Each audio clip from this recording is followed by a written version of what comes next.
So we're left out here in Europe. Apple released iOS 18.2 as well, but there are so many features that we're not able to use. For example, we don't have ChatGPT integration, Gemojis, the image playground for people that want that, visual intelligence, which I think is an amazing feature. So many of you asked me based on some videos I shared about iOS 18.2, what are we getting outside of the English-speaking countries? So for example, Australia, Canada, Ireland. There are plenty of English-speaking countries that are getting Apple Intelligence with iOS 18.2 and iOS 18.1, but there are so many people left out here, and I'd like to share with you right now what you're getting in iOS 18.2. There are some exclusives for us here in Europe, and before we start, it's important to note that if you have an iPhone 15 Pro or newer, then you can run Apple Intelligence. Yeah, and if not, you're not able to run Apple Intelligence. And if you have an older device, so obviously you cannot run Apple Intelligence on that. That means even if you're in the US or another English-speaking country, you don't have access to Apple Intelligence. This video is mostly targeted towards people outside of the US and want to know what they're getting in iOS 18.2. Okay, so first let me show you that my iPhone is running iOS 18.2. So we go to settings, then general, and we go to software update or about, doesn't really matter. iOS 18.2. For starters, here in new,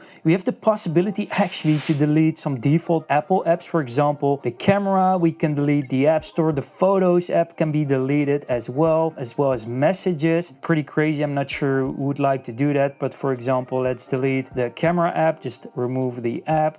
Delete app. As you can see, deleting this app will turn off any gestures or buttons to open up the camera. So let's delete it. And yeah, for example, camera control is not functioning anymore. You can't do anything with that. So it's pretty easy to get this back. You just head back to the App Store, search for camera, and there is our camera. And let's put that nicely back where it was. Here. Another thing we have is that we have the redesigned mail interface. You have the different sections here. You can see everything, the updates, subscriptions, promotions, just like that. They are nicely categorized, and that's something we have as well. Then next up, in the Voice and Memos app, you can now work with layered audio. So for example, we make our first audio here, just like that. This is a test. And now what we can do is, if we go to edit this recording, we can actually tap on this plus icon and we can add a second layer to this. So we make our you first see, audio here, this just like sounds that. Pretty weird. So yeah, this is actually maybe a weird example, but I think you get the point. It's easy to have two different layers. So what you can also do is focus on one of the two layers. So let's focus on the first one, and then you can hear that. We make our first audio here, just like that. This is a...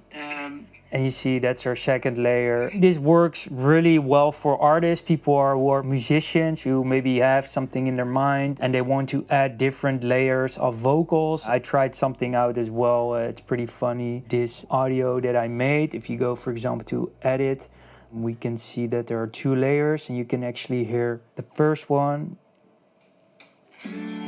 as this one. And now let's say I want to add my voice over to that. I did that already. We go back to the settings and then have it in the middle. You can actually hear my voice into this as well. What you say, that you only meant well. Well, of course you did. Of course it is. So you get the point. Don't judge my singing, guys. But yeah, that's really nice that we also get this in iOS 18.2. Next up, you can adjust the volume straight from your lock screen. So this was something we had back in the days, and Apple put it back again. So to toggle this on, you first need to go into your settings, go to accessibility, and in accessibility, scroll to audio and visual. And then you need to toggle on always show volume control. And now when you're playing any audio, let's for example go on Spotify. And we have our Spotify running, and we have our lock screen. You can actually see we get our volume slider back here in the bottom. Another one is that the Photos app got a nice upgrade. It's starting to be more and more is what we had in iOS 17. If you go into the Photos app now, there are actually 3 things that have changed. So the first one is you can see when you play a video, it's immediately playing in full screen, so no zoom in and zoom out. Next, what we have is on the bottom here, you have the slider and you can see the milliseconds again, so that's the second thing. Lastly, the third thing, if you've noticed on the bottom, you have the different options to scroll through the different videos and photos straight in a video or photo. Also, if we have a look at settings and click on edit, and let's say we are somebody who loves the tinted design, the tinted colors, so let's make them blue, for example, just like that, blue. We now have this change also in settings. As you can see, everything is blue now here except for my AirPods. Probably something Apple is going to update next in iOS 18.3. These are now matching your iPhone's full aesthetic. Let's show that when I go back to dark mode, just like that. Go to settings and they should be changed to dark.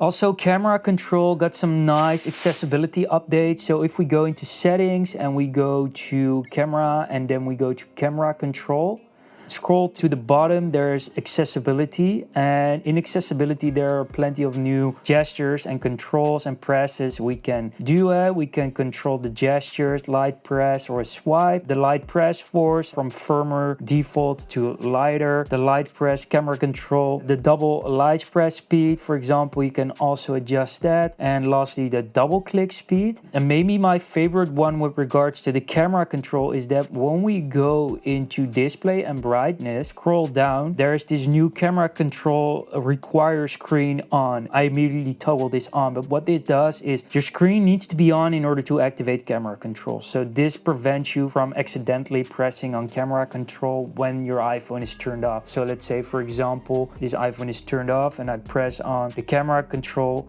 nothing is happening. And let's say that I would have toggled this off, then even if my screen is off, camera control opens immediately. But we rather want to have this toggled on because for me at least, this accidentally happened all the time that I just turned camera control on. Next up, some updates to Safari.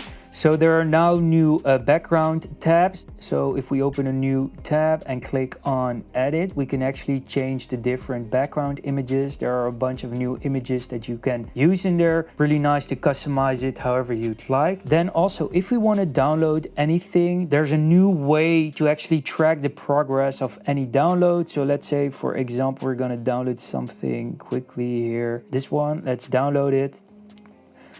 Like that, you're going to ask, and what's going to happen now is that when you toggle off your iPhone, you can see there's the progress bar. It's now on the lock screen. You now also have this in your dynamic island on top, so there it is, both on the lock screen and in your dynamic island. And then we're not done yet with Safari, because in settings there's a new secure connection warning that you can actually toggle on. So if we go to settings and then we go to Safari, just like that, there is a new option here if we scroll to the bottom, which is called a not secure connection warning. And this actually does exactly what it says. When you have this toggled on and you go to a website that doesn't have a secured connection, you'll get a warning. Yeah, that's really nice to make sure that you're browsing on a website that is safe and sound. Next up in settings, there's a new default apps section. So if we scroll all the way down to apps, you'll have a default apps just like that, and you can see this whole overview of default apps that are basically controlling some of your main apps. So for example, email, messaging, calling and call filtering, the browser as well. So this is something you can adjust now, but for example, there's no way to adjust the mail app or messaging.